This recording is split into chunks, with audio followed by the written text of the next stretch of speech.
leo ndĩndamwĩte thĩinĩ wa rĩĩtwa rĩa Jesũ. Nawasalimu katika jina la Yesu Kristo. Nĩngwenda gũcokeria Ngai wetu ngatho. Nataka kumshukuru Bwana. Owe watũhe mũthenya ũngĩ. Yule ambaye ametupatia siku nyingine wa kũigua kiugo gĩake gĩtheru. Ili tusikie neno lake takatifu. Na mũthenya wa ũmũthĩ au siku ya leo wenda twarie nataka tuongee ũhoro wa Jesũ juu ya Yesu Kristo. Na tukiongea ũhoro wa Jesũ rĩ, na tukiongea juu ya Yesu wenda twarie ũhoro wa mothiũ mana ma Jesũ. Nataka tuongee juu ya nyuso nne ya Yesu. Marĩa Jesũ okire namo gũkũ mũrũ wa riũa. Yale Yesu alikuja nayo hapa duniani. Tondũ mothiũ macio mana okire namo gũkũ thĩ. Kwa sababu za zile nyuso alikuja nazo hapa duniani. No nginya ithuĩ arĩa etĩte, lazima sisi ambao tumeitwa o ũmwe witũ agĩe na mothiũ macio mana. Kila mmoja awe na zile nyuso nne. Na wakorwo ndũrĩ na mothiũ macio mana, kama huna zile nyuso nne, tondũ nĩwe watwĩtire na nĩwe tũtũkagia, kwa sababu yeye ndiye alituita na yeye ndiye tunaiga, nĩguo wakorwo kwĩna hinya mũno wĩ gũtonya ũthamaki-inĩ wa igũrũ. Utakuwa na shida sana wewe mwenyewe kuingia kwenye ufalme, tondũ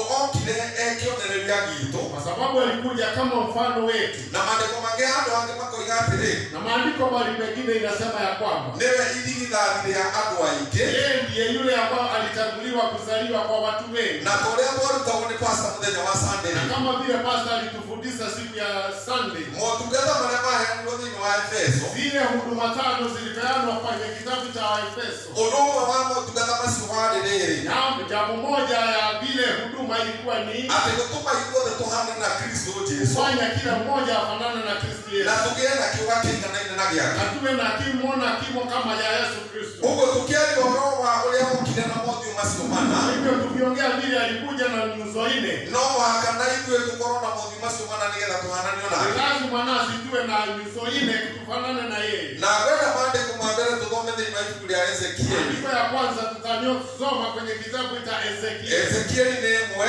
Ezekieli ni moja, na tũgũthoma mweri wa 10 nginya 12. na tutaanza mstari wa 10 mpaka 12. Katika kitabu cha Ezekieli 1, Ezekieli ni ĩmwe kuanzia aya ya 10 Biblia mwari wa 10 mpaka aya ya 12. inya mwari wa 12. In the book of Ezekiel, Kwa ibuku lya Ezekieli chapter 1, kwa Biblia ĩmwe beginning from verse 10 kwa Biblia 10 up to verse 12. inatukinya 12. Na nĩngũthoma na Gĩkũyũ. Na nitasoma kwa lugha ya Kikuyu. Thĩinĩ wa Ezekieli 1 mweri wa 10 nginya 12.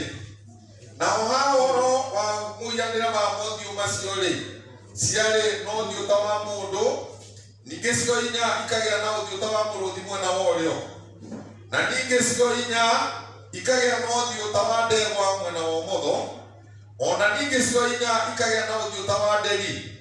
Ũguo nĩguo mothiũ macio matariĩ. Na rĩrĩ, mathagu macio matambũrũkĩtio na igũrũ makanyitana mĩthia merĩ merĩ, onamo marĩa mangĩ makahumba mĩrĩha cio merĩ merĩ. Nacio ciathiaga irorete na mbere irũngĩrĩirie, igathiĩ cierekeire o kũndũ kũrĩa Roho wa Ngai werekagĩra, ningĩ itiehũgũraga igĩthiĩ. Mwathani arogoocwo. Haha maandĩko maya twathoma rĩ, hapa maandiko haya tumesoma, maandĩko marĩtie ũhoro wa ciũmbe inya iria irĩ muoyo. maandiko yanaongea juu ya zile viumbe nne zilikuwa za uhai. Na ũhoro ũcio twathoma rĩ, Na hao mambo ambao tumesoma thĩinĩ wa ibuku rĩa Ezekieli 1 kwenye kitabu ya Ezekieli 1 mweri wa 10 na 12, mstari wa 10 mpaka 12. ũngĩthiĩ no ũthome ũhoro o ũcio ũguo ũtariĩ Ukienda unaweza kusoma pale tukienda thĩinĩ wa ibuku rĩa kũguũrĩrio, kwenye kitabu cha Ufunuo. kũguũrĩrio 4 Ufunuo 4 mweri wa 8 ũikũrũkia mstari mũgwanja. wa 8 uteremsha hapo chini. Ũguo twathoma maandĩko macio thĩinĩ wa Ezekieli. Kama vile tumesoma kwenye kitabu ya Ezekieli. Ezekieli nĩaguũrĩirio ũhoro wa mothiũ macio mana, Ezekieli alifunuliwa zile nyuso nne. na Johana nake akĩguũrĩrio ũhoro wa mothiũ macio mana. Na Yohana akafunuliwa zile nyuso nne. Ezekieli onire mothiũ macio me kĩũmbe-inĩ kĩmwe, Ezekieli aliziona zikiwa kwenye kiumbe kimoja. nowe Johana onirio ciũmbe inya tofauti. No, Yohana alizitazama zikiwa tofauti. No Ezekieli onirio mothiũ macio mana me kĩũmbe-inĩ kĩmwe, Lakini Ezekieli akifunuliwa zote zilikuwa kwa uso moja. no Johana nĩacokire gũthathaũrĩrwo, Na Yohana aliziongea vizuri. akĩona mothiũ macio me kĩũmbe o kĩũmbe mwanya. Aliona zile viumbe zikiwa kando, kila viumbe ilikuwa kando. Hĩndĩ ĩno mũnabii Ezekieli rĩ, Wakati yule manabii Ezekieli makoretwo matahwo, walikuwa wametolewa Babuloni. Walikuwa wametolewa, wameshuka miteka kutoka Yerusalemu wakapelekwa Babuloni. Na ndio mali dini wa Babuloni ile. Wakati walipokuwa kule Babuloni, maandiko mekuga Ezekieli, maandiko yanasema ya kwamba Ezekieli ndio aikalia kwenda roho ya rota Kebari. Wakati alikuwa karibu na ile mto ya Kibari. Na ndio aikalia roho ya Kebari. Na ile mto ambao ilikuwa ni ya Kibari. Maandiko mekuga hana tari kuoneji dikana hana tari torwale. Maandiko inasema ya kwamba akakaa kama amelala. Na ndio asudhini ile. Wakati alipokuwa anatazama. Toro ni ngodi mego mbele kuma muhali wa mbele. Kwa sababu ukisoma kuanzia mstari wa kwanza. Toro hivi tuanze muhali wa 10. Kwa sababu sisi tumeanza kusoma mstari wa 10. Ni kwa ndio alikuona ili kile. Hapo ndio alikuwa anaonekana kama amelala. Akisudhini akiona hivyo ile hipokete. Akatazama juu akaona bingu limefunguka. Na ndio ile hipokete wakati alipoona bingu limefunguka. Akiona uwaro wangu tanaga. Akaona upepo ilikuwa inakuja. Na uwaro wa mama na wagali. Na ule upepo ulikuwa unatoka pande wa Galilaya. Na uwaro wangu tanaga. Na ile upepo vile ilikuwa inakuja. Ezekieli akiona wale heitu. Ezekieli akaona wingu imekuja. Ituleme kiruka mbele yake. Na ile wingu ikasimama mbele yake. Na niacho zaidi itule ule. Wakati alipokuwa anatazama ile wingu. Akiona nini wa itule kwa ajabu kama waki. Akaona ndani ya ile wingu moto ikitoka. Na itule ule kwa upepo ni mwaki na bali sio de. Na ule wingu ulikuwa umezungukwa na moto pande zote. Na niacho zaidi itundele ule. Na wakati alipokuwa anatazama ile wingu. Hao waki mandero kangani. Pale moto ilikuwa inatoka.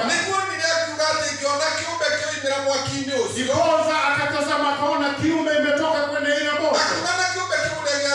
Akasema na ile viumbe vile niliona. Miguu yake ilikuwa imekaa kama ile fedha ambayo imetengenezwa vizuri. Na ile kiumbe ilikuwa na nyuso 4. Ilikuwa na uso kama wa simba. Ilikuwa na uso kama wa simba. Na ilikuwa na uso kama wa ng'ombe ama dume. Na ilikuwa na uso kama wa tai. Na ilikuwa na uso kama wa binadamu. Na wakati Ezekieli alikuwa anatazama ile kiumbe, akaona ile kiumbe ilikuwa inaenda pale popote Mungu alikuwa anaiongoza. Na kwa sababu ile kiumbe hakuwa inatazama nyuma, ule uso ilikuwa inaongoza, ilikuwa inaenda pande hiyo, ikiongozwa na Roho wa Mungu, kuongozwa na ile uso wa ng'ombe wa dume. Ile kiumbe ilikuwa inaenda pande hiyo, ikiongozwa kwenda upande wa tai, ilikuwa inaenda pande hiyo. Wakati Ezekieli alikuwa anatazama, akaona ile kiumbe ilikuwa na miguu, na ilikuwa na miguu tofauti, kwa sababu ile miguu ndani yake, maandiko yanasema kwenye ile miguu ilikuwa na macho ndani na nje. Na akitazama vizuri, akatazama akaona ni kama mguu umewekwa ndani ya mguu mwingine. Lakini siku ya leo tuongee juu ya macho. Leo hatutaongea juu ya ile mguu imewekwa ndani ya mguu mwingine. Siku ya leo tunaongea juu ya zile nyuso 4. Ilikuwa na uso wa binadamu, ilikuwa na uso wa simba, ilikuwa na uso wa dume, na kulikuwa na uso wa tai. Hapo ndio vile tu Yohana alifunuliwa kwenye kitabu ya Ufunuo 4. Inaitwa vile viumbe ambao ziko uhai, zile zilionekana kwenye kiti cha enzi ya Bwana. Ezekieli aliziona kwenye wingu akiwa pale kwenye mto wa Kibari. Yohana alifunuliwa zilikuwa pale kwenye kiti cha enzi. Na ukisoma vizuri utasikia vile viumbe wakati ilikuwa zinatembea. Wakati ilikuwa zinatembea kule na mtakatifu alikuwa anaziongoza.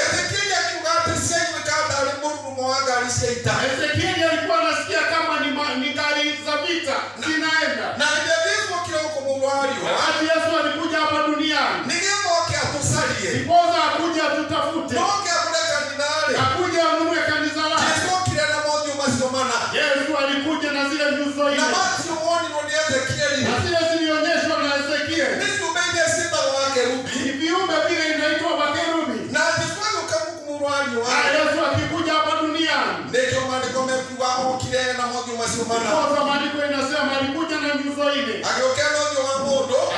Alikuja na uso wa binadamu. Ageukia moyo wa morodhi. Akakuja na uso wa simba. Ageukia moyo wa deli. Akakuja na uso wa tai. Na ageukia moyo wa dela. Akakuja na uso wa dume. Na nikokuwa na injili yese nikiroho wa Yesu. Ndiposa unaona zile injili ziandika mambo ya Yesu. Injili yako ni ile inatukana ile inano. Asingekuwa 3 ama 5. Injili sio ninya. Injili zile ni 4. Ndio na Mathayo. Kuko na Mathayo. Ndio na Marko. Kuko na Marko. Ndio na Luka. Tuko na Luka. Na ndio na Yohana. Na tuko na Yohana. Na kilikayo kiaka ile. Na ile Biblia ya Bwana. Ndio sita kwa nyamu ile imo. Ndio inaitwa vile viumbe ambao ziko uhai. Na wa injili ya kurejea Yesu no biumuna. Na injili kila injili kwenda mfunua Bwana kwa uso tofauti. Maneno wa Mungu alienda murodhi. Mathayo akamfunua kama simba. Mundu wetu Marko ni wa Mungu alienda ndege. Alikuwa akamfunua kama dume. Mundu wetu Luka ni wa Mungu alienda mundu. Luka akamfunua kama binadamu. Na mundu wetu Yohana ni wa Mungu alienda ndege. Yohana akamfunua kama tai. Na usini dokale. Na wakati asubuhi nilikuja. Ndio ile hema ya kutoka haha. Na kitu ambacho nilichona ile hema ya makusanyiko hapa. Bwana ni roho. Bwana asifiwe. Na ndio kama wote nimekuona. Ninajua kila mmoja anaitazama na Bwana ni roho. Bwana asifiwe. Ndio ile hema ya kutoka haha. Nilichoma hii hema ya kusanyiko. Nigaba wate kutaukirwa na kunyita wega. Ndiposa uwe na ufunuo na ushike vizuri. Tokea joro wa moyo maya mana. Tukiongea juu ya nyuso hizi 4. Na neno dimishoje kwa mudho. Na hii nimeichora tu kwa kifupi. Todo ni muramenya twina uhari ndeberia. Kwa sababu mnaiona tuko nayo pale. Na hali ni sore kwa in details. Na pale imechorwa vizuri. Bwana ya roho. Bwana asifiwe. Na by the way ni murono leo kaleto mu. Mnaona vile imekaa vizuri. Ndipo tunaona ni leo nyaga. Mnaona vile ilikuwa inajikuja. Ndio wayo ni turani tu adile ne kibosuma hadi na hali. Jana iliwekwa chuma pale juu na hapa chini. Ile hiyo usine ndio tene ngoja nikio murono le kuro. Sasa imekaa vizuri.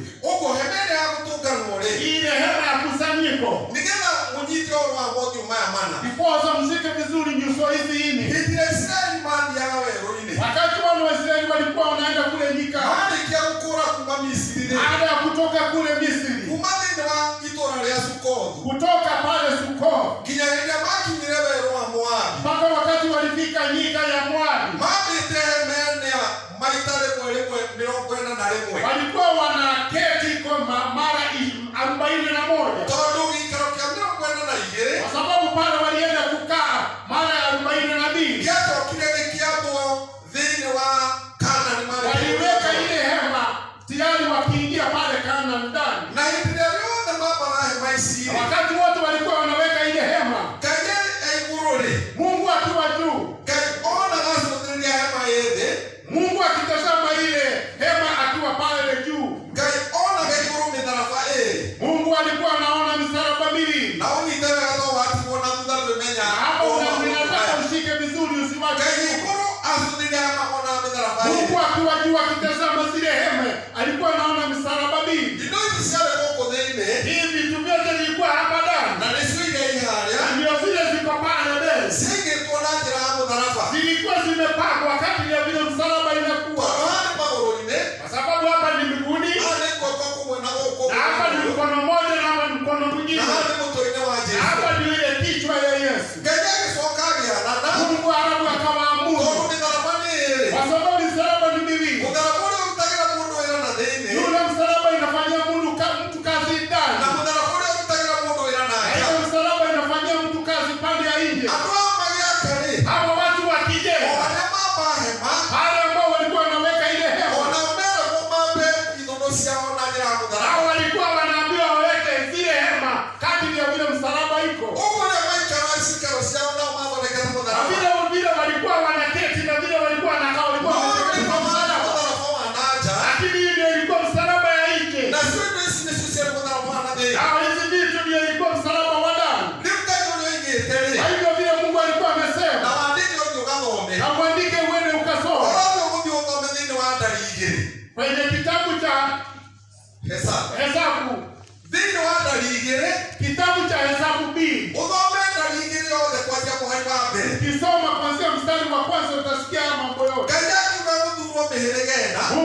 ateuliwe. Akawathurwo mũhĩrĩga wa Reuben. Na akasema Reuben iteuliwe. Na akawathurwo mũhĩrĩga wa Ephraim. Na Ephraim wateuliwe. Ĩno nĩyo yarĩ mĩhĩrĩga ĩrĩa na yatongoragia. Hao wako ile ndio walikuwa wanaongoza wana wa Israeli. Thĩinĩ wa ciikaro icio 41 maikarire werũ-inĩ. Kwa vile vikao 41 walikuwa wanaketi kule nyikani. Kwa Juda ndio wambaga hema mwena wa irathĩro. Kwa hivyo Yuda ndio walikuwa wanaweka hema yao pande hii. Agacoka agaikarĩrwo nĩ Isakaru na mũhĩrĩga wa Alafu Zebuluni. wanakaa na Isaka na Zebulun. Isakaru na Zebuluni. Yes. Nake Rubeni nĩwe waikaraga hema-inĩ cia mwena wa itherero. Na Reuben ndiye alikuwa anaweka hema pande hii ya chini. Nake Rubeni agakĩrwo nĩ Simeoni na Gadi. Simeoni na Gadi walikuwa wanakaa pamoja. Nake Dani nĩwe wambĩte hema mwena wa rũgongo. Na Dani ndiye alikuwa anaweka hema pande hii ya juu. Agakĩrwo nĩ mũhĩrĩga wa Asheri na mũhĩrĩga wa Na Naftali. walikuwa na Asheri na Naftali pande hii. Nake mũndũ wĩtwo Efraimu nĩwe waikaraga mwena ũyũ wa irathĩro. Na Ephraim ndiye alikuwa anakaa pande hii. Mwena wa ithũĩro. Ndiye alikuwa anakaa pande hii. Tondũ tũkĩingĩra compass mwena ũyũ nĩ north. Pande hii ya juu ni north. Mwena ũyũ nĩguo twĩtaga east. Hii ndio pande ya east. Mwena ũyũ nĩ south. Pande hii chini ni Na south. mwena ũyũ nĩ west. Na pande hii ni west. Tondũ maikaraga na njĩra ya mũtharaba. Kwa sababu walikuwa wanakaa kama vile msalaba iko. Ũrĩa wonaga compass nĩ ĩrĩ north, east na west na south. Vile mnaona ile compass iko na north, east, south and Na Efraimu akagĩrwo nĩ mũhĩrĩga wa Manase. Ephraim walikuwa wanakaa pamoja na Manase na Benjamin ilikuwa No inakaa. mĩhĩrĩga ĩrĩa yarĩ na Lakini baada ya ile taifa zilikuwa nne. na zile taifa zilikuwa zinakaa zikiwa hivi. Mĩhĩrĩga ĩrĩa yarĩ na atongoragia. Hao walikuwa wanaongoza. Juda nĩwe wamũrĩtwo atongoragia gĩikaro gĩkĩ mwena wa ithũĩro. Juda alikuwa anaongoza pande hii ya east. Mũndũ wĩtwo Rubeni nĩwe watongoragia gĩikaro kĩa mwena wa itherero. Reuben ndiye alikuwa anaongoza pande hii ya south. Dani nĩwe watongoragia arĩa mamĩte hema mwena wa rũgũrũ. Dani ndiye alikuwa anaongoza pande ya north. Nake mũndũ wĩtwo Efraimu Na Ephraim Mwathani ndiye aroho. alikuwa anaongoza pande ya west. Ngai arohocwo. Mũtikariganĩrwo tũraria ũhoro wa mothiũ mana ma kĩrĩ. Sahau tunaongea juu ya nyuso ile. Wakĩ nĩũgũthoma thĩinĩ wa ibuku rĩa Ndari. Ukienda kitabu utajisomea wewe mwenyewe. Nĩũkuona andũ aya mĩhĩrĩga ĩno ĩnarĩ. Utaona hawa ukoo wote wanne. Marĩkia kwamba hema ciao. Baada ya kuweka hema zao. Othe nĩmeragwo macungie kĩbebero kana bendera. Kila watu wote walikuwa wanaweka bendera. Na bendera ĩrĩa yekĩragwo mwena ũyũ rĩ. Na ile bendera walikuwa wanaweka pande hii. Yarĩ na kĩongo kĩa mũrũthi. Ilikuwa na uso wa simba. Bendera ĩrĩa yacuragio nĩ Dani gĩikaro-inĩ gĩake yarĩ na kĩongo kĩa ndege. Ile bendera ilikuwa inawekwa ndani, ilikuwa inaweka kichwa cha tai. Bendera ĩrĩa yacuragio nĩ Rubeni yarĩ na kĩongo kĩa mũndũ. Ile ilikuwa inawekwa na Reuben ilikuwa na uso wa binadamu. Na bendera ĩrĩa yacuragio nĩ mũndũ wĩtwo Efraimu yarĩ na kĩongo kĩa ndege. Na ile bendera ilikuwa inawekwa na Ephraim ilikuwa na uso wa dume. Ũguo Ngai nĩ igũrũ. Kwa hivyo Mungu akiwa juu mbinguni Nĩatũthagĩrĩria akona mothiũ ma mĩũmbĩre ĩyo ĩna. alikuwa anatazama zile nyuso na miumbile ya vile ine. No Jesũ rĩu tondũ okire kweheria maũndũ maya ma kĩndũire nĩgetha mothe matuĩke ma kĩroho. Kwa sababu Yesu alikuja kuondoa haya mambo ya kiasili ndio ifanye iwe ya kiroho. Jesũ agĩũka na mothiũ maya mana. Yesu akakuja na nyuso ine. Mwathani arohocwo. Bwana asifiwe. Agĩkorwo na ũthiũ ta wa mũrũthi. Akawa na uso kama wa simba. Agĩkorwo na ũthiũ ta wa mũndũ. Akawa na uso kama wa binadamu. Agĩkorwo na ũthiũ ta wa nderi. Akawa na uso kama wa tai. Agĩkorwo na ũthiũ ta wa ndegwa. Akawa na uso kama wa dume. Nĩgetha nao arĩa inyuothe tũgetwo rĩ. Wote na sisi ambao tutaitwa. Inyuothe tũkagĩa na mothiũ maya mana. Wote tutakuwa na zile nyuso ine. Arĩa mĩũmbĩre ĩrĩa Ngai atũire acaragia thĩinĩ wa kanitha. Na zile miumbile Bwana anatafuta ndani ya Na kanisa. gũtirĩ mũndũ thĩinĩ wa kanitha ũkagĩa na kĩũga gĩa Kristo. Na hakuna mtu ambao atafananishwa na Kristo Atarĩ na mothiũ maya mana. bila kuwa na nyuso hizi ine. Na nĩkĩo ndĩramwĩra gospel kana injili nĩ inya. Na ndio nawaambia ile gospel ama injili ni ine. Mwathani arohocwo. Bwana asifiwe. Bwana asifiwe. Bwana asifiwe. Juda rĩ. Juda nĩwe wacuragia kĩongo kĩa mũrũthi. ndiye alikuwa anasimamia uso wa simba.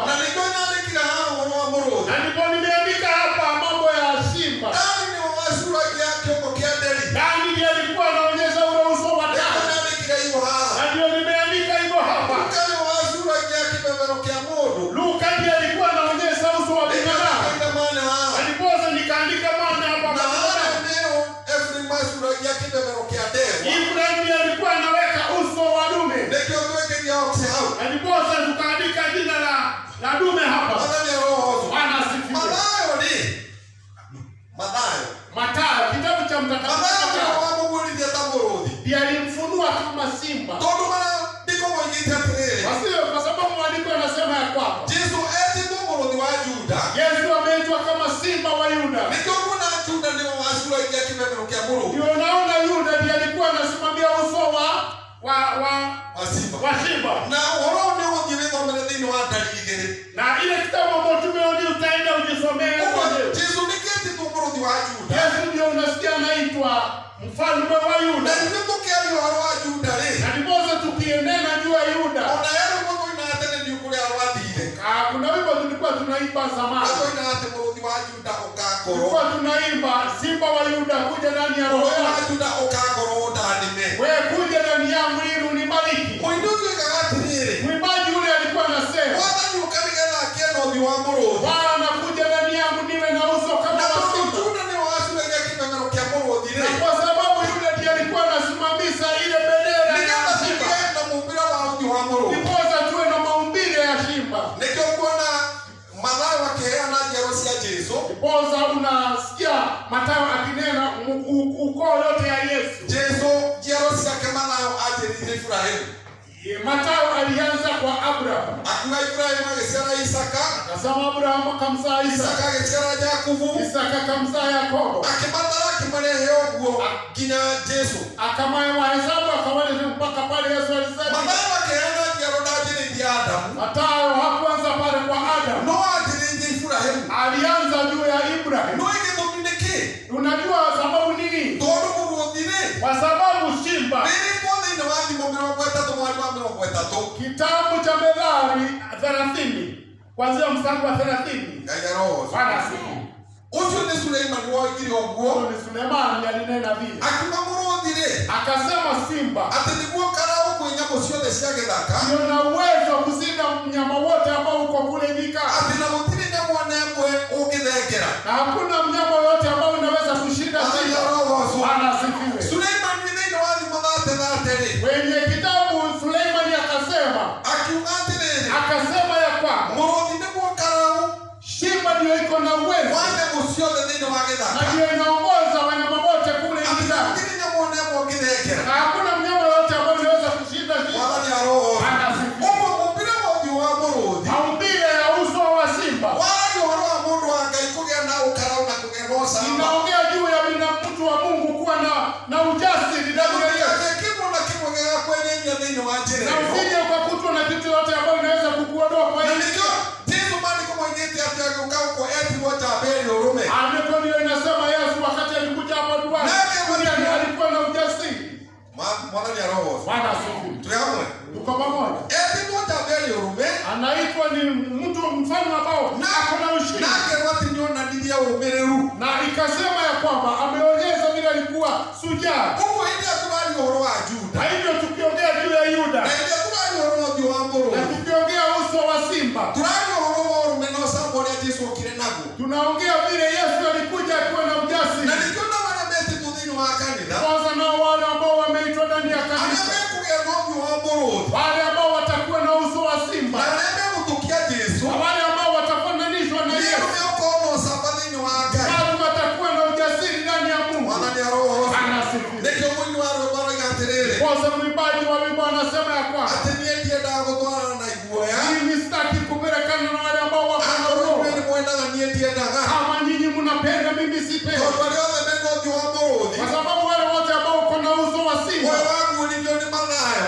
Vile alifunuliwa na Mtakatifu Mathayo. Na nĩ waigua mũrũthi nĩguo mũthamaki wa nyamũ Na ciothe. unasikia simba ndiye anatawala kule nyika. Thĩinĩ wa ibuku rĩa Mathayo. Kwenye kitabu ya Mathayo. Nokuo kwandĩkĩtwo atĩ Jesũ nĩ mũthamaki wa thamaki. Ndiposa ikaandikwa Yesu ni mfalme wa Na wafalme. no wandĩkĩtwo nĩ mũnene wa anene. Na ndiposa imeandikwa yeye ndiye mkuu wa viongozi wale Na wengine. thĩinĩ wa Kĩambĩrĩria 17. Na kwenye kitabu ya Mwanzo 17. Ibrahimu nĩwe werĩirwo. Abrahamu ndiye aliahidiwa. Thĩinĩ wa mũthimo wake nĩ gũkoima thamaki. Ndani yake kutatoka wafalme. No mũthamaki ũrĩa mũno warongoreirio nĩ Jesũ rĩrĩa agoka. Lakini yule mfalme alikuwa anatazamiwa ni Yesu wakati atakapokuja. Injili icio ingĩ itigarĩtio ũrĩa Ibrahimu erirwo atĩ thĩinĩ wake nĩ gũkoima thamaki. Injili zile zingine hazikuongea juu ya vile mfalme atatoka juu ya ndani yake. Ndabura Mathayo akĩaria njiarwa arutire Ibrahimu. Ndiposa nimekuambia akihesabu yale ukoo alianza kwa Abraham. Tondũ Mathayo kwarĩ aguũrie Jesũ ta mũthamaki wa thamaki kana mũrũthi wa Juda. Kwa sababu Mathayo ilikuwa muonyeshe Yesu kama simba. Nĩ ũndũ ũcio rĩ agĩũka na Kwa hivyo akakuja akiwa na ujasiri. Na wakati alikuja tu akiwa na ujasiri, kwa maandiko yanasema akashinda mpaka kifo na akiwa na ule ujasiri. Maandiko inasema akanyang'anya mpaka Shetani kifunguo chake.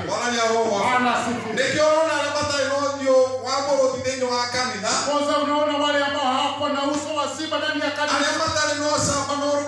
wale ambao hawana ujasiri wa Kristo Yesu, hawana nafasi ndani ya ufalme wa Bwana.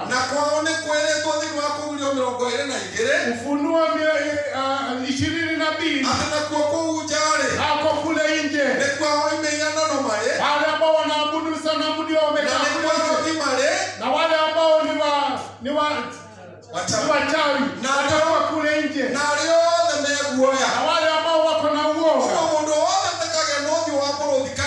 Hivyo kila mmoja ambao hatapata uso wa simba ndani ya kanisa, andiko yanasema utahesabiwa na wale ambao ni wao, kwa sababu ujasiri unatoka kwenye Yuda. Na wale ambao ni waoga watafungiliwa kule nje.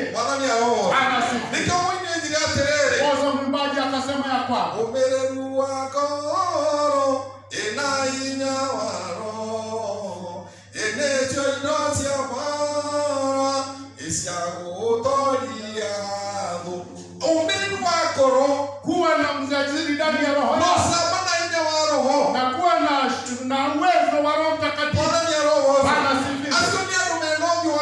Wale ambao wako na uso wa simba, na uso huyu wa simba ulitokana na ukoo wa Yuda, na hiyo maneno yote mtayaona kwenye kitabu cha Mwanzo 49. Na mwandike hapo uende ujisomee. Wakati Yakobo alikuwa anakufa, kuanzia mstari wa 8 hapo, wakati Yakobo alikuwa anaaga, aliita watoto wake wote, akamwambia ya kwamba kila mmoja akamwambia yale mambo ambayo yatakamkuta. Wakati alipofika kwenye Yuda, alimwambia wewe Yuda, wewe ni mtoto wa simba, na ukienda utajisomea. Wakati alikuwa anaweka bendera ilikuwa na uso wa simba, akamwambia wewe ni mtoto wa simba, akamwambia wewe ndio utashinda maadui wote, na hakuna adui yote atakayesimama mbele yako. Wakati Yakobo alikuwa ananena juu ya Yesu, ili atakuja ashinde kuzimu na kifo, alafu aite wengine ambao wanafanana naye wakiwa na uso wa simba. Na hii safari ya ukuu, hii farasi ya ukuu ni wewe nimewachia, na hii fimbo ambayo ni ya kuongoza ni wewe nimewachia. Ukisoma hapo mstari wa 10 hapo inasema hizi vitu vyote ukae nazo mpaka yule ambao unatuliza watu watakuja, na yule ni Yesu Kristo.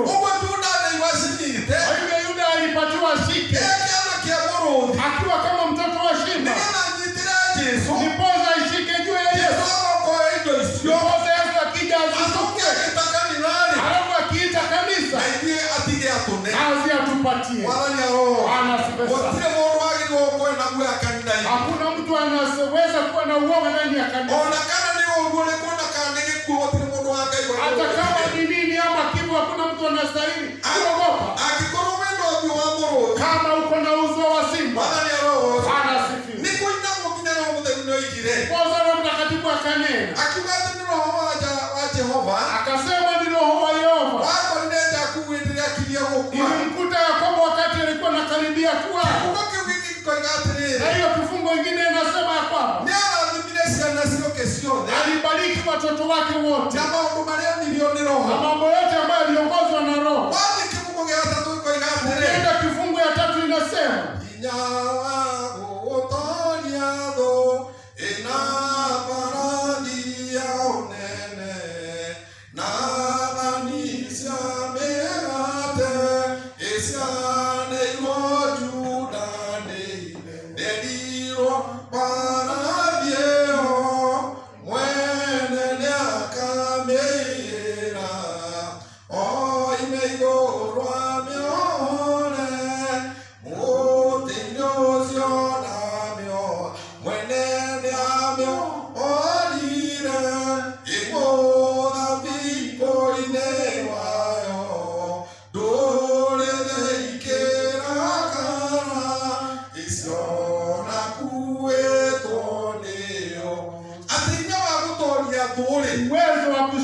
maadui na ng'ani cia mĩgate na zile sahani za kuweka mikate ciothe na mbarathi ya ũnene zote na ile farasi ya ukuu cianeirwo Juda nĩ zilipatiwa Yuda ni baba yake. Nĩkĩo na Jesũ atanoka-rĩ, Kwanza hata kabla Yesu kuja, werũ-inĩ Juda nĩwe wacuragia bendera ĩna kĩongo kĩa mũndũ. kule nyikani Yuda ndiye anaweka ile bendera ikiwa na uso wa simba. No akĩmwĩra mwene nĩakoima igũrũ, Lakini baba yake akamwambia mwenyewe atakuja kutoka juu mbinguni. oke oe indo irĩkũ, Akuje ndiye achukue. na rĩrĩa Jesũ aciarirwo rĩu hakeerwo atĩrĩ, Wakati Yesu alipozaliwa tunaambiwa ya kwamba mwene nĩokire akĩohora mbarathi ĩrĩa, wakati alikuja akafungua ile farasi na nginya ndũrĩrĩ ikĩrakara mũno ciona akuĩtwo na nĩ hata mataifa wakakasirika wakati walimuona akibebwa na ile farasi. ciana nocio ciakũranire ikĩinagocana nĩ gũkena. Watoto ndio walijua tu wakamwimbia hosa. Ũguo kĩongo kĩa mũrũthi-rĩ, Kwa hivyo uso wa simba kĩrarĩ ũhoro wa hinya na ũhoti, nasema juu ya kuwa na uwezo, kĩrarĩ ũhoro wa ũrũme, inaongea juu ya kuwa na ujasiri, kĩrarĩ ũhoro wa ũcamba, inaongea juu ya kuwa na ujasiri, tondũ gũtirĩ mũndũ wa Ngai wagĩrĩirwo gũkorwo ekĩguoya kwa mahinda. sababu kila mmoja ndani ya kanisa huwezi kuwa na uoga, Na wĩna kĩongo kana ũthiũ wa mũrũthi ndwagĩrĩirwo gũkanetigĩra kĩndũ ona kĩ. na ukiwa na uso ule wa simba ni lazima uwe na ujasiri. Kĩndũ no kĩmwe tu ĩtĩkĩrĩtio gwĩtigĩra. Jambo ni moja tu inastahili uogope, Ngai ũrĩa ũtũũraga muoyo tene na tene. Mungu aisie milele Bwana na nĩ milele. arohoco. Bwana asifiwe. Ũmũthĩ andũ maratigana na Ngai nĩ gwĩtigĩra andũ.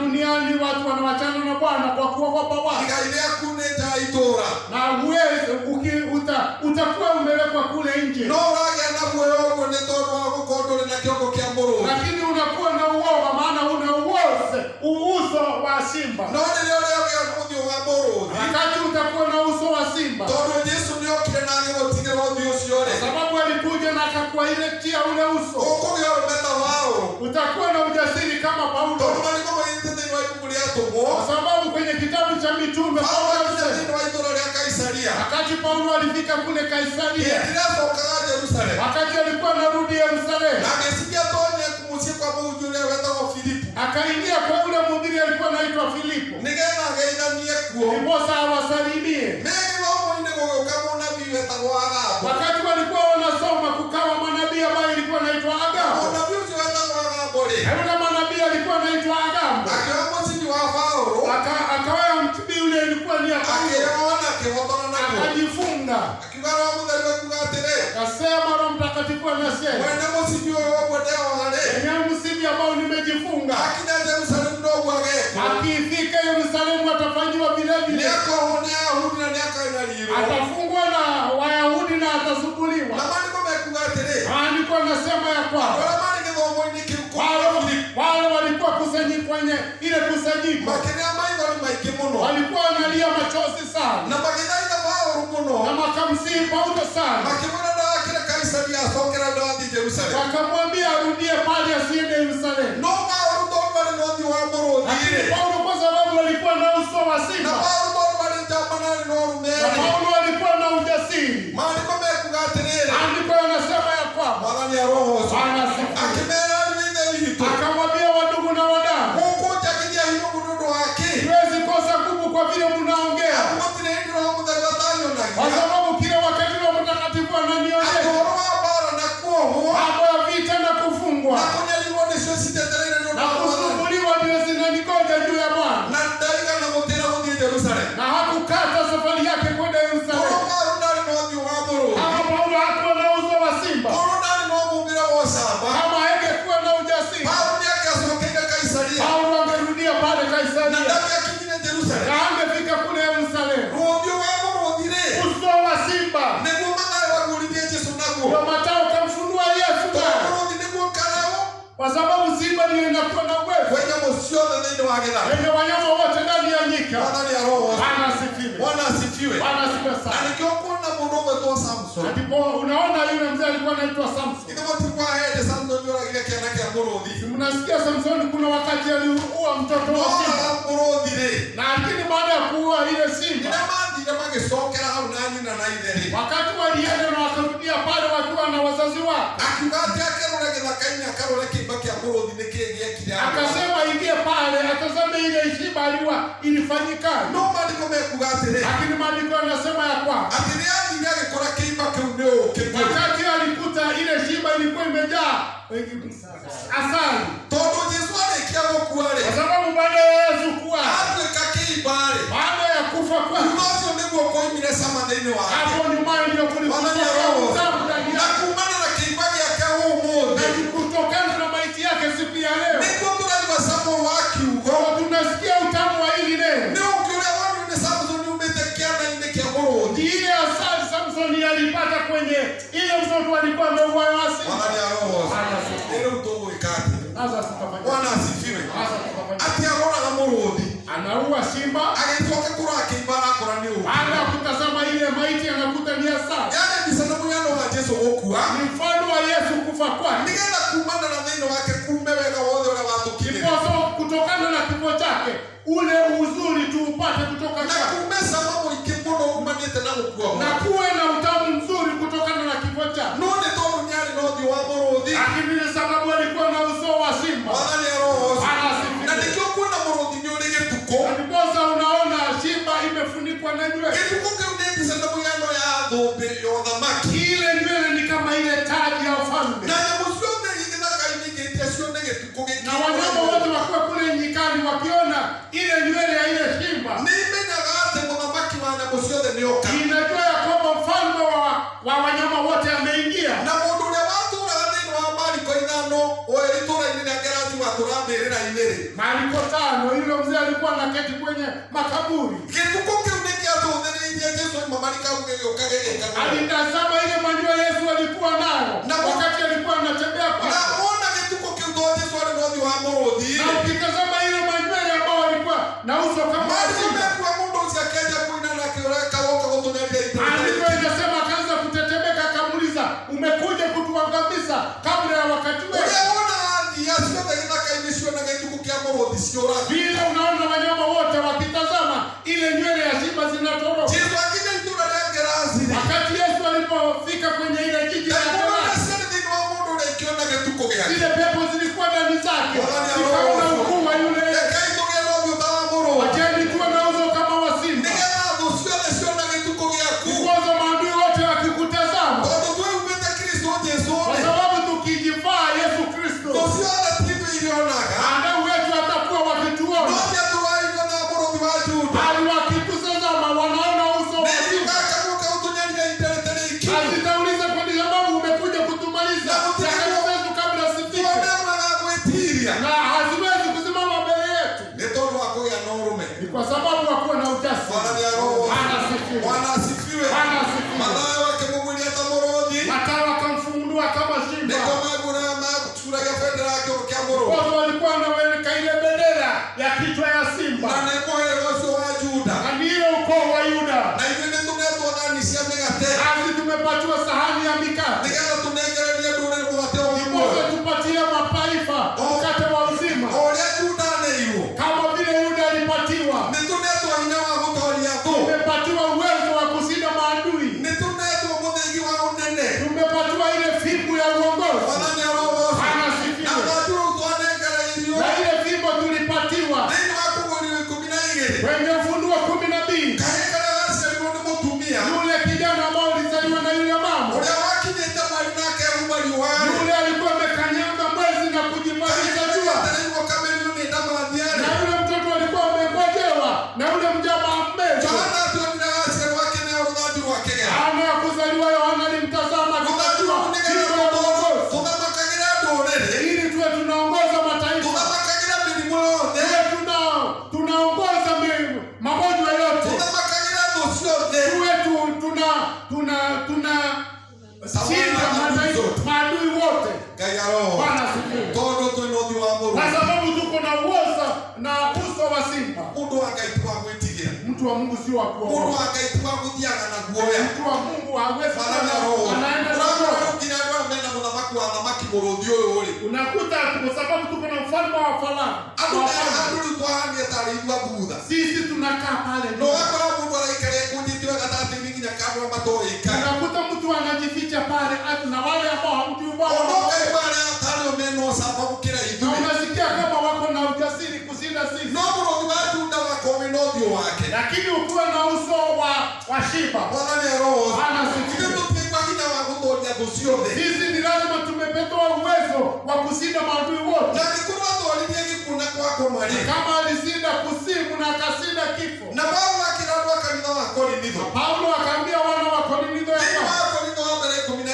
Korintho wa kwanza 15. Ati ndo ya mwisho ile gatorio ni gikuo. Adui ya mwisho ile atashindwa ni kifo. Ni wakiko kwene nene pio bina tugo kune twetiga ni gikuo. Na sisi hapa duniani tunaogopa kifo. Na kikuru muruvyo waju na ni atorithie gikuo. Na kama hii shimba alishinda kifo. Kaya roho. Nekeke gudhuru. Hakuna kitu kingine inastahili. Wala ni roho. Hakuna ni mkarao wanyamosio. Shimba ndiye kiongozi wa wanyama wote. Na ndiposa uwe na uso wa simba ni lazima umuige Yesu. Na uwe ndani yako uko na maumbile ya ufalme. Because the lion is called the king of the jungle. Nitondo lion ni kana moro ni kuoto kwa kwenye mwenyewe si. Now when you can go and read for yourself in the book of Proverbs 30 verse 30. Wewe wamene ni kwa mo 30. Hiyo ndio ile tu ati ni gutire nyamu one mwati eketi. Hapo ukisoma hakuna mnyama anaweza kusimama mbele ya simba. Mwana ni roho. Na tondu bwana gothie hutetie. Na kwa sababu nitagusa. Jue kana tokwalia gwetira tokwalia tokwalia mothi umere. Mwana ni roho. Gaya roho. Haleluya. Kwalia mothi umere. Taongea nyuso mbili. Gaya to muthenya sande tuleke majuma. Sande tumalizie ile. Mwana ni roho. Ndio mama nego. Nigala tutikatengere ando wage kunyita. Sasa tusikimbie usishike vizuri. Mundu wetu Mathayo nimo wamuguli betamuru. Yalimfunua kama shimba. Na niko namwera kehana jiarori. Alimwambia akipatiana wale au tiye Ibrahimu. Alianza pale kwa Abraham. Todo Ibrahimu ndio wale mthamaki wa mbere. Sababu Abraham ndiye alikuwa kiongozi wa kwanza. Na ndio wale mudhini wake Biblia 17 atidini wa mudhini wake ni mko ima thamaki. Na Mwanzo 17 akaambia wafalme watatoka ndani yao. Huko Mathayo kesho kije jiaro kina Adam. Kwa hivyo Mathayo hangerudisha zile uko mpaka Adam. Todo virozo wati ni Luka. Kwa sababu hiyo kazi iliwachiwa Luka.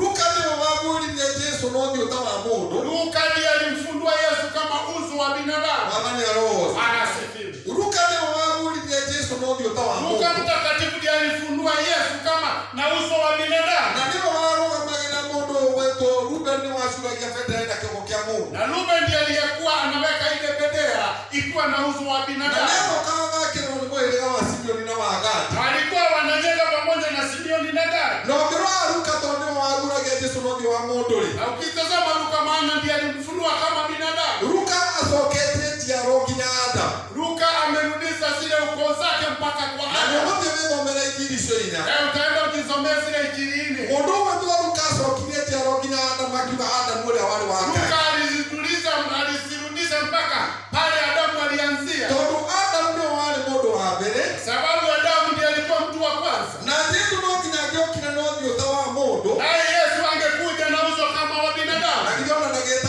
mwana Adam. Na yeye anaitwa mwanadamu. Yes. Yesu mwana wa Yesu mwana wa Adam. Ndio wewe kile Adam wako ligeria. Lakini yeye alikuja kama Adamu wa kumalizia. Todo Adam wa mbere ni ahekesiwo. Kwa sababu Adamu wa kwanza alikoseshwa njia. Na alika kuengeswa kikatwa mugoda.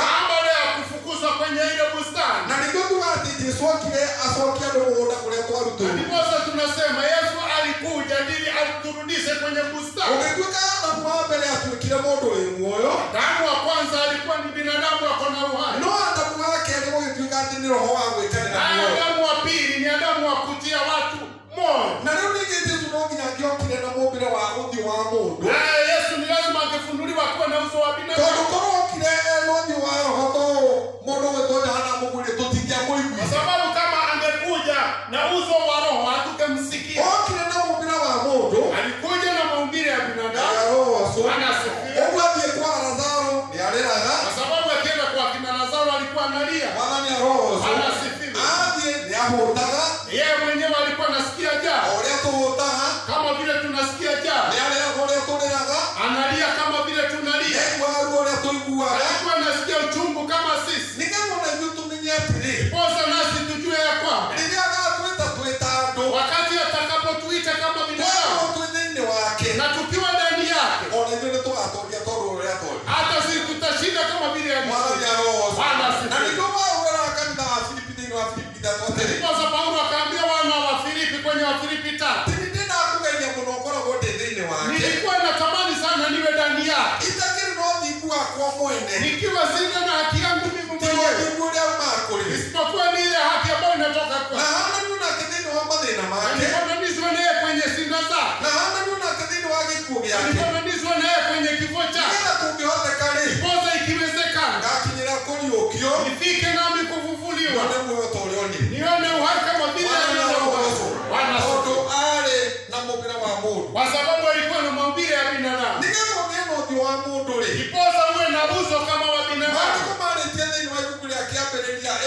Mwanzo 1 mwali wa mĩrongo ĩrĩ na ithathatũ mstari wa 26. hau nĩho Ngai aririe. Hapo ndio Bwana alinena. Ngai akiuga atĩrĩrĩ, Mungu akanena akasema, nĩtũmbeni mũndũ acheni tuumbe binadamu wĩna mũhianĩre witũ akiwa na mfano wetu, ũhanaine na ithuĩ. anafanana na sisi. Athi mwali wa 27 akiuga atĩrĩrĩ, Mstari wa 27 anasema, nĩgetha athage ũmbi witũ wothe, wote haya anatawala maumbile yetu na yote, athage nyamũ ciothe cia gĩthaka haya anatawala wanyama wote wa na indo nyika iria ciothe tũmbĩte. na vile vitu vyote ambavyo tumeumbwa. Ũguo muoroto wa ũthiũ wa mũndũ Kwa hivyo mfano wa uso wa binadamu warĩ kĩndũ gĩtagwo dominion and rulership, wale wako nio uhati na bwana, na nĩkĩo mũndũ ombirwe wa mũico. ndiposa mtu aliumbwa akiwa wa mwisho. Mwathani aroho Anasifiwa. ndakĩra tiga nĩ mũndũ wa gũthereka ithimo, Na kuambia isipokuwa ni mtu alianguka, na nĩkĩo ũthiũ wa mũndũ wĩna bata, nĩkĩo na ndiposa uso wa binadamu uko na haja sana. mũndũ nĩ kĩndũ kĩa bata mũno maitho-inĩ ma Ngai. Binadamu mtu wa kupendeza sana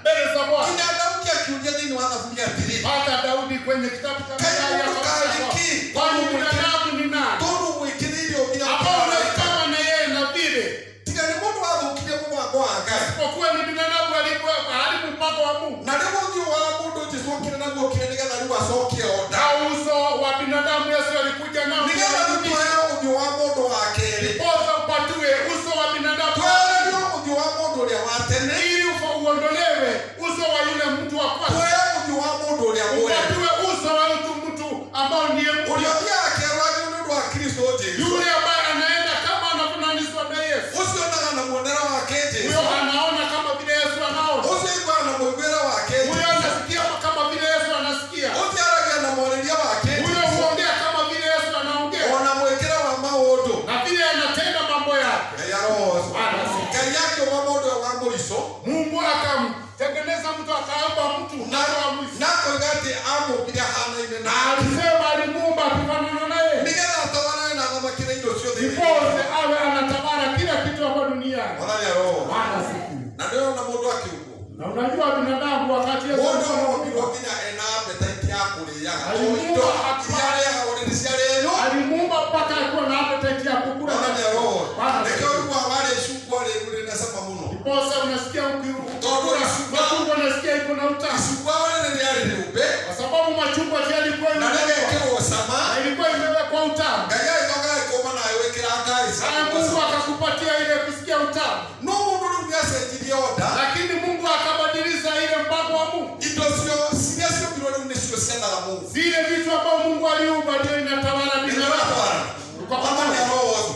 Nĩkĩo ũrakora mũndũ nĩaragia indo nyingĩ, Niko nakwambia mtu anaweza kuwa na vitu mingi. mũndũ ũcio woragia ta mũthuri ũratwĩraga handũ aratwĩraga atĩ, Kama mzee alikuwa anatuongeleza mahali kwa zinatuambia. na ndigũkĩenda kũgwetha mũndũ ũcio tondũ no mũkĩmũmenye. Nastaki kumtaja kwa sababu mnamjua. Mũndũ ũcio aroragia atĩrĩ, Huyo binadamu alikuwa anauliza, niĩ mimi ndĩrahoya Ngai ndĩmũhoe kĩ? ninaomba Mungu anipatie Indo ciothe ndĩnacio, kila kitu niko nacho. mbeca ndĩnacio, Pesa niko nazo. na ti mũndũ ũrĩa nĩ Mũgĩkũyũ. Na huyo Na mwĩra nĩ ni mũndũ ingĩgweta mũmũmento nĩ ũndũ kwĩna ndume ya maramenya. mtu unaweza kumtaja na Rĩu mjua. agĩkũragia atĩrĩrĩ, Alikuwa anauliza kwa Jesũ rĩ, Yesu, ngũkorwo ngĩbatario nĩwe waki. mimi simhitaji. Nĩ ũrona indo iria ciombirwo nĩcio iratawara mũndũ. Unaona zile vitu ambazo ziliumbwa ndio Nĩ tondũ inatawala. Ngai arenda ithuĩ kanitha atwehererie ũthiũ ũcio wĩna thĩ, Na Mungu anataka atuondolee ile uso ambao iko na matatizo. atũrehere ũthiũ wa mũndũ ũyũ mwerũ nĩguo wokire na Atuletee uso ambao ndio ilikuja na Yesu. nĩgetha rĩu tũgarũre ithuĩ tũtawarage indo no indo itige Ndiposa gũtũtawara. sisi tunatawala mali, sio mali inatutawala. Mwathani aroho. Bwana asifiwe. Mũndũ ombĩtwo atarĩ wa gwĩtigĩra nyamũ. Binadamu aliumbwa bila kuogopa mnyama. Ũmũthĩ Lakini siku ya leo ukiuma kuja ũguo wone Ngai yaku. ukitoka kwako pale nje uone chui. Arona nĩronire kimege harĩa Rũnana yonwo tu. Pale Runana niliona chui tu baada ya Ile kĩrwo mĩtandao-inĩ yothe. ikawekwa kwenye mitandao Nginya yote. andũ a Kenya wothe mararehete ho igũrũ Mpaka wa watu Ngai. wa Kenya wao wakaleta ile Na mitandao. hĩndĩ ĩyo andũ arĩa mareka ũguo rĩ, Na wakati wanafanya hivyo, nĩ kuma Rũnana nginya Rũthĩgĩtĩ guothe nĩ gakarĩ kamwe. ule Runana na Rũthĩgĩtĩ kote ni Ũguo nĩ chui gauma moja. gĩkinyũkio ũguo. Au ukienda tu vile, Nginya makinya mako moyagwo mekĩragwo mbica cia makinya ciĩkĩragwo njoki. hata nyayo zao zilikuwa zinachukuliwa zinawekwa kwenye mtandao. No mũndũ ombĩtwo wa gwathana nyamũ cio. Lakini binadamu aliumbwa awe akitawala kila kitu. Ũmũthĩ tũciĩtigĩra tondũ nĩ igũtũũraga tondũ nĩ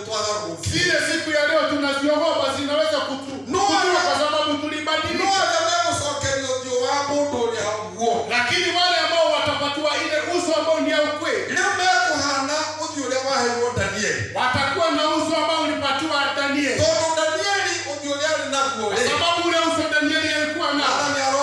Anasifiwa. Ni uso ambao haingeweza kukuliwa na simba. Kwanza baada ya kuwekwa pale shimo kwenye zile simba. Kwa sababu alikuwa na uso kama wa Kristo Yesu. Alikuwa na uso wa yule binadamu ambao ni mpya. Simba hasingeweza kukula Danieli. Kwa sababu turudishiwe uwezo na Mungu wa kutawala kila kitu. Na maandao wote wawekwe chini ya miguu yetu. Kunasemekana ya kwamba wale ambao walienda kumtengenya Danieli baada ya kutupwa kwenye ile shimo, andiko linasema alikuwa anachukuliwa akiwa juu. Kwa sababu nini Danieli hakukuliwa, lakini hawa walikuliwa ndani. Kwa sababu ule uso Danieli alikuwa nao. Ule uso Danieli alikuwa nao, haingeweza kukuliwa na shimo. Lakini hao wengine walikuwa wafitina na wasengenyi. Kwa sababu walikuwa na uso ambao unaweza kukuliwa na shimo. Nyuso hizi zote zinakuja Bwana arudishe mpango yule mzuri kabisa. Kwa ndani yako kuwa na uso yule binadamu pia. Anasifiwa.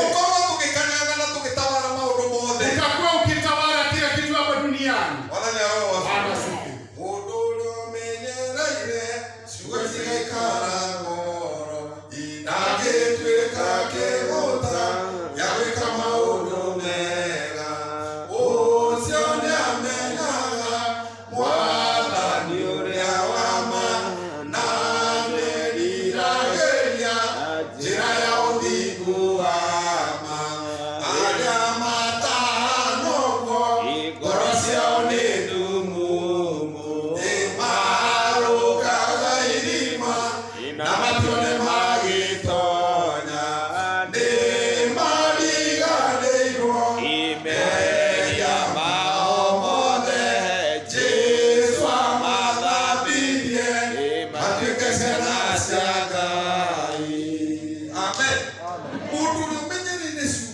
Yule ambao amelinda haya maneno yote, yule mtu ambao ako na uso mpya, hawezi kukosa kutenda mambo mazuri. Yule mtu anajua uso wa yule Bwana ambaye ni kweli, na anatamani sana kupitia njia ya haki. Kwa sababu kinyume ya wale ambao hawafananishwi na roho zao zinakaa kama zimefungiwa. Wamesahau uso wa Bwana yule ambaye ni kweli. Na ndipo wanaingia kwenye shimo bila kujua. Wanaingia kwa shimo kwa sababu gani? Kwa sababu macho yao yako ya ndani ya uso wako. Yule ambao hawezi kuwa na njia ya haki.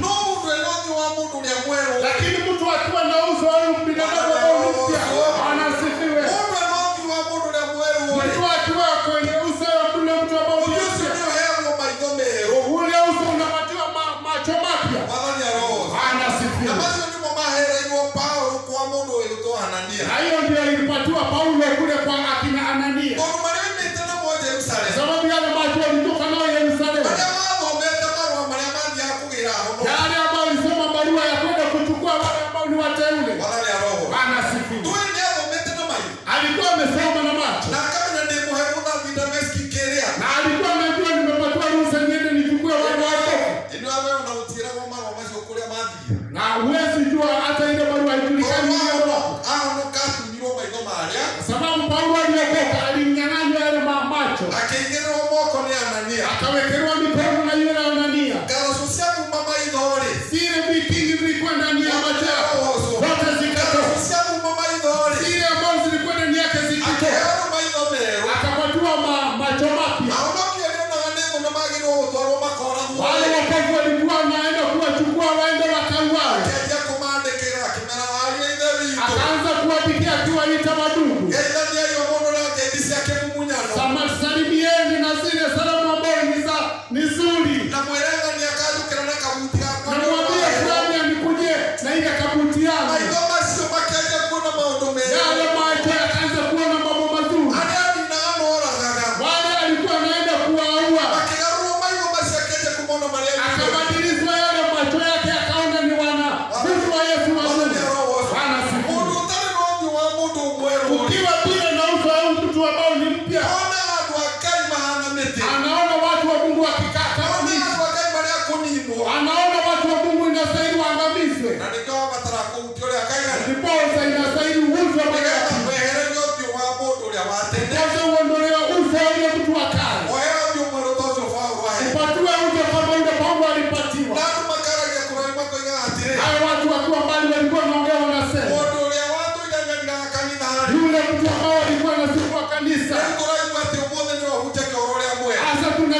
mbere ya Ngai. Unaanza kuwa na watu wa Mungu wakiwa watu. Na nduri ikenaga ni muru na muru wa ireri. Na utakuwa ukifurahishwa na ndugu na Oya ha. vile ako.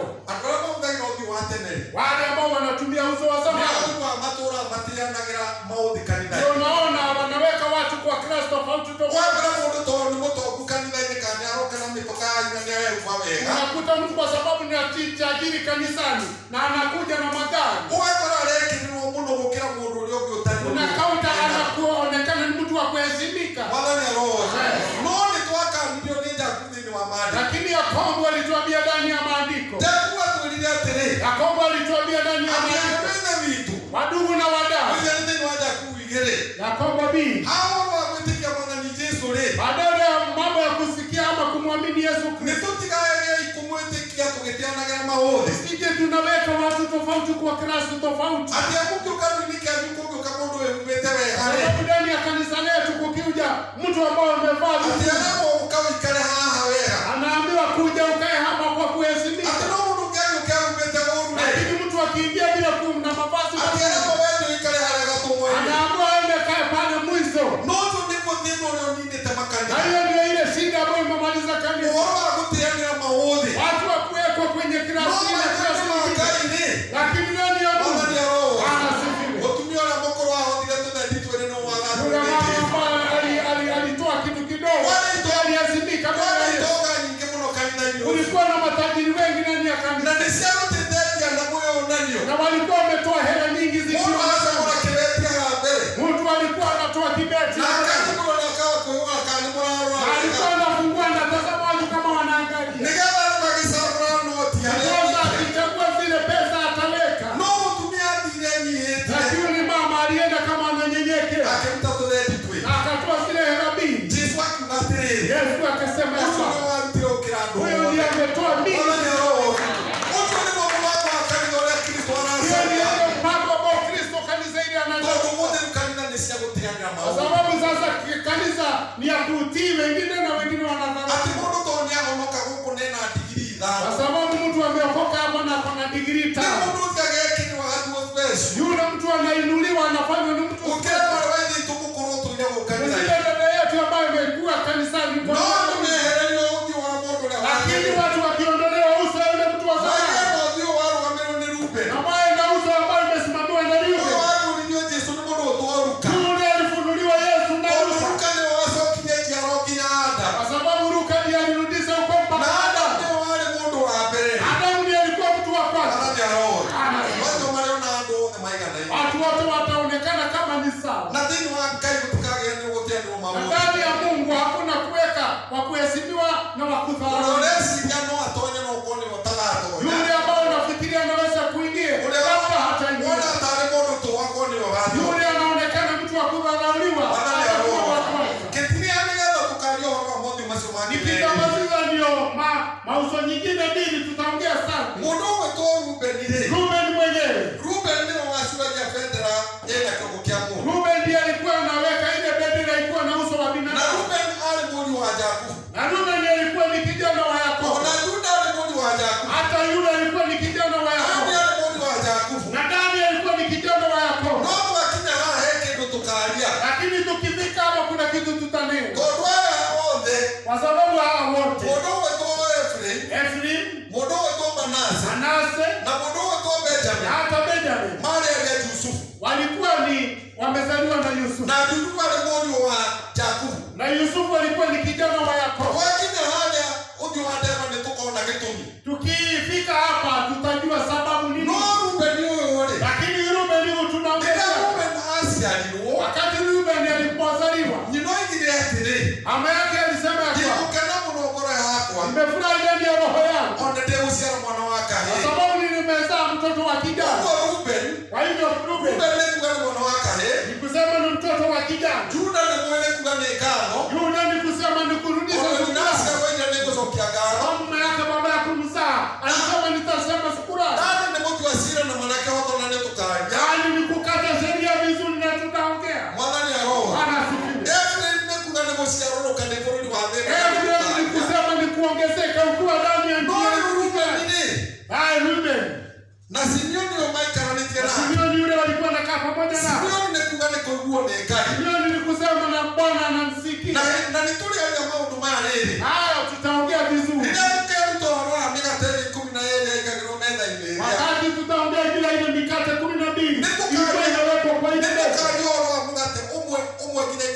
utaongea juu ya kila mkate yote 12. Nikana umenya wao nianike Kwanza ukikula utajua ni nini imeingia ndani yako. Lakini kwa sababu tuko wa Ruben, tunaongea juu ya Ruben. Yule alikuwa anaweka bendera ikiwa na uso wa binadamu. Ruben ni kusema ni kijana. Na mwana wake hedini wake kanero. Na kijana ndani ya maandiko. Ni kusema ni yule kijana ambaye ni mlinzi. Roma 8 kwa Januari wa 20 kuikoroka. Kuanzia mstari wa 20 kuteremka. Paulo akasema ya kwamba viumbe vyote vinagawanyika zikingoja na zikuwa na huzuni zikingoja kufunuliwa kwa wana wa Mungu. Kwanza viumbe zote zitakombolewa. Bwana sifiwe. Kwa sababu viumbe vyote vitakombolewa. Hivyo tukisema Rubeni ni mtoto wa kijana, ndani ya kila mtu ni lazima uwe na mahubiri ya kijana na uwe na ni mrithi, kwa sababu wale vijana ndio walikuwa wanarithi. Na sijui kama unajua jambo kuanzia mwanzo Mungu kama wote anahesabu na binadamu ya kwanza. Hata kwa Biblia wakina mama hawakuwa. Ibrahimu akamzaa Isaka, Isaka akamzaa Yakobo, Yakobo akazaa vile vijana 12, Yusufu akamzaa Manase na Efraim. Na kule ndani Dina walikuwa wanazaa, lakini hakuna mahali Mungu na nikiona akiongea kila kitu na yonyako no limuna niwe yako wetere uko wetu huyu. Na ndiposa unasikia watu wanauliza swali wakiwa hawana hekima. Akiongea kama Kaini na hapo ni Marieli huko the mari wewe. Akiuliza Kaini na Abel hapa duniani kwa sababu wao wawili. Ate Kaini yake na kwa Kania. Hapo kasemekana kwamba Kaini alienda akawa kwa koraji ati Kaini hiki. Watu walikuwa wanauliza Kaini alikuwa nani? Nobody kama unalete Kaini hiki mwana wake. Maandiko inaonyesha kwamba Kaini alioa dada yake. Sababu kwa Musa hakuwa umekuja. Haikuwa inazuia watu kuoa sisters na brothers. Kwa sababu kwa wakina mama hakuwa ikihesabiwa. Sababu wale wasichana walikuwa wamezaliwa hakuwa wamezaliwa. Na nimerudisha swali. Na wasichana walikuwa wamezaliwa na Adamu na Hawa wakihesabiwa. Kutoka zamani alikuwa anaongea Obedi akamzaa Jesse, Jesse akizaa Daudi, Jesse akamzaa Daudi, Daudi akizaa Absalom, Daudi akamzaa Absalom, akizaa Suleiman, akazaa Suleiman. Ndio ile kwenda ile kumalasia. Lakini wakati huo wasichana walikuwa wanazaliwa. Mungu ni watu wa kiongo kia Mungu kile ni Ruben. Kwa hivyo kiongea uso wa binadamu kisifanana na Ruben. Kwa adhuri na tumia na nakena ile kugea na mbele wa olio. Ni vijana, wasichana kina mzee wana maumbile ya Yesu. Ya wana wa Mungu. Yes. Wana ya roho. Kwa Yesu ni wale Mungu. Kwa sababu Yesu ndiye alikuwa binadamu. Kila uso kia mbele wa olio. Yule alikuja kurudisha maumbile ya binadamu. Nenda kutumike akayaka. Kwanza tuwe warithi wa kurithi. Na nikiwa yeye tu ataenda mbele wa Kristo Yesu. Kwanza inawaambia wale wako ndani ya Yesu. Ati ni agai hapo na Kristo Yesu. Ni warithi pamoja na Kristo Yesu. Tukikuka mgai hapo na Kristo Yesu. Yesu kwa mrithi pamoja na Kristo Yesu. Sasa ndio wa Mungu ndio mwema. Ukiwa huna uso wa yule binadamu. Ndio wewe hadi ndio wako tikira na kama ya Yesu Kristo. Yule ambaye alikuja kwa sababu ya kukubali damu ya Yesu Kristo. Wala ni roho. Ina auto yangu. Maka hapo tuko pamoja. Ndio tiria dirati. Sababu ni kutakasisa na Mungu mmoja na tuke ndio utawamu. ni lazima tuwe na uso kama wa binadamu. Tuwe na maumbile wa ugai. Na tuwe na maumbile ya urithi. Tuwe na maumbile wa uli. Na tuwe na maumbile ya yule ambayo atakuwa mrithi. Detwalele nene yawe tosana siagai. Mudotale na moteja na yuwaka gokorana. Roe gosa era deru alea weo na yachera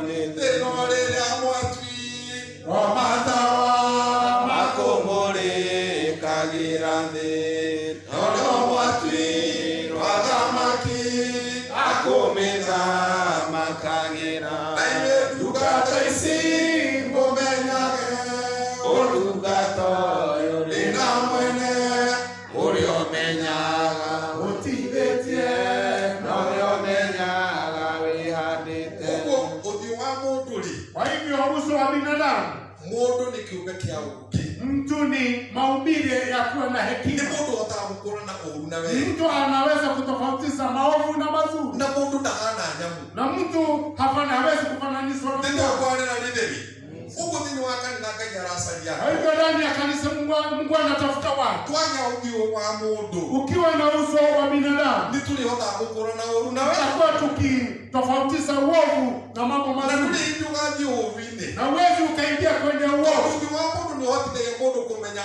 uru na we, kwa sababu uso wa binadamu utakusaidia kujua maovu na mazuri. Wimbo tuko naye ni twatiriri, ule wimbo ambao tulikuwa tunaimba imesema akwasio mataiga gasugo koro-ini wega cia Ngai, wale ambao hawawezi kuweka mambo mazuri ndani yao, meciria mao mathiaga magathuka o ta ma nyamu, fikira zao huwa zinaharibika, wanakaa kama wanyama, ati ngoro ciao ikarura gukira roho zao zinakuwa na uchungu. Uguo mundu ati infakio na hebu ni wigitetene atiriri, hata kuna mwimbaji zamani alisema ati kurania mundu na nyamu uri, tofauti ya binadamu na mnyama ni gwika atia, ni gukurana uru na we, kutofautisha maovu na nuri kwina honoki matuire kanitha-ini, lakini kuna waokofu wengi wako ndani ya kanisa, matuire ngoro ciao irurite ta nyundu, roho zao zimekuwa zimebeba uchungu, tondu meciria maria menamo ni ta ma nyamu, kwa sababu fikira zao zimekaa kama za wanyama.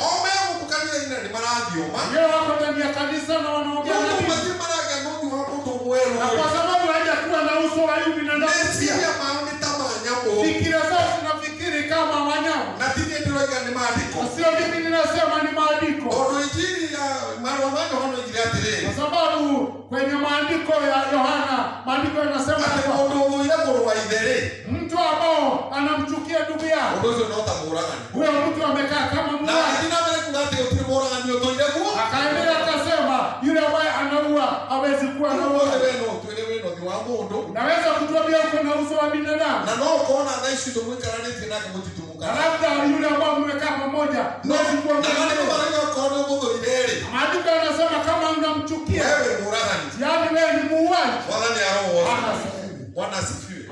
Tajiro gituranirwo na oragani, hebu fikiria ukiwekwa pamoja na wale ambao ni undu tu wakwaga kugia nothi wa mundu uria mwe, kukosa tu kuwa na uso mpya wa huyu mtu uria wona andu a Ngai na maithori meru maria Paulo yule ambaye anaona wana wa Mungu akiwa na macho mapya. twehererio maitho ma rumena, Tuondolewe macho ambayo ni ya uchuki, twehererio mothiũ ma mundu uria mweru, upatiwe uso ambao ni ya upya. Mwathani aroho Bwana asifiwe. Ona kinduire-ri, Hata kiasi kinduire Kiasi. ona mundu ahonokagira andu makia akai mundu ucio ni aratherire, unaona mtu akiokoka watu wanasema sasa amekuwa msafi. mundu uyu ni aturakomete guku mitaro-ini, Huyu ni yule ambaye alikuwa analala kule barabarani. agikuo kinduire kinya andu ni marona, Ikiwa kiasi ni watu wanaona tofauti, ati mundu eno uthio wa mundu ungi mweru, huyu mtu ako na uso wa mtu mwingine mpya, ina kuu thini na kuu au guthondeketwo, kule ndani ikiwa kumetengenezwa. Mwathani aroho Anasema. tondu ni waku muciĩ mutumia waku muthuri waku ciana ciaku andu a itura ni magirwo kumenya ati Ngai niakweheire uthio mweru hĩndĩ ĩrĩa wahonoki. Ukiwa nyumbani, bibi yako, bwana yako, watoto wako, majirani, ni lazima uone tofauti kwa uso mpya. Mwathani aroho Anasema. no ũngĩkorwo ndũrĩ ũraheo ũthiũ ũyũ, Lakini kama hujapata huyu uso, na Jesũ okire na ũthiũ ũcio nĩgetha tũũgae, na Yesu alikuja na ule uso ndio tumlithi. andũ othe marĩga ũcio Watu wote wanasema wachana na huyo. honokwo no-rĩ ai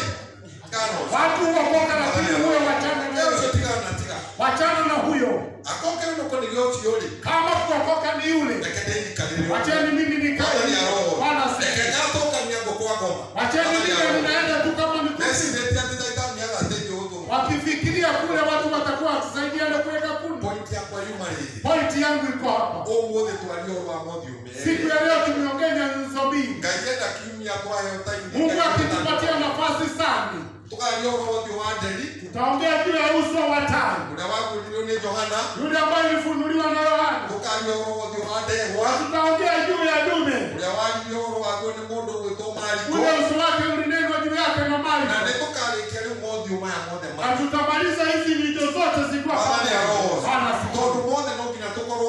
Kwa sababu hapa lazima tuwe na nyuso zote. Ndio ndio mwenye Yesu kile na moyo masio mana. Ibwaka nikwambia Yesu alikuja na nyuso ile. Na todo tukati kinya de moto. Sababu tunasema tuende hatua tukumfuata Yesu. If he had the four faces. Wako na moyo maumana. If he had. Akoro Yesu ni na moyo mana. He also must have the four faces. Na hivyo ndio tuge na moyo mana. Must have the face of man. Ndio tuge na moyo wa moyo. Must have the face of the lion. Ndio tuge na moyo wa moyo. Must have the face of the ox. Ndio tuge na moyo wa tembo. Must have the face of the eagle. Na ndio tuge na moyo wa tembo. And all these speak about the four natures. Na maono moja kana moyo mana. That are expected to be in the church. Nature. Ni mali hoko milioni yote iko ndani wa To be in the church. Ndio iko ndani wa And we can have a congregation in this church. Na kikono tukienda kiungano takikidini wa kanisa. That has everybody with these four faces. Ato omudu wale na moyo mana. Then everything is going to be okay. Amaodo wale ni ndio kwa bemega. We shall reign as Christ.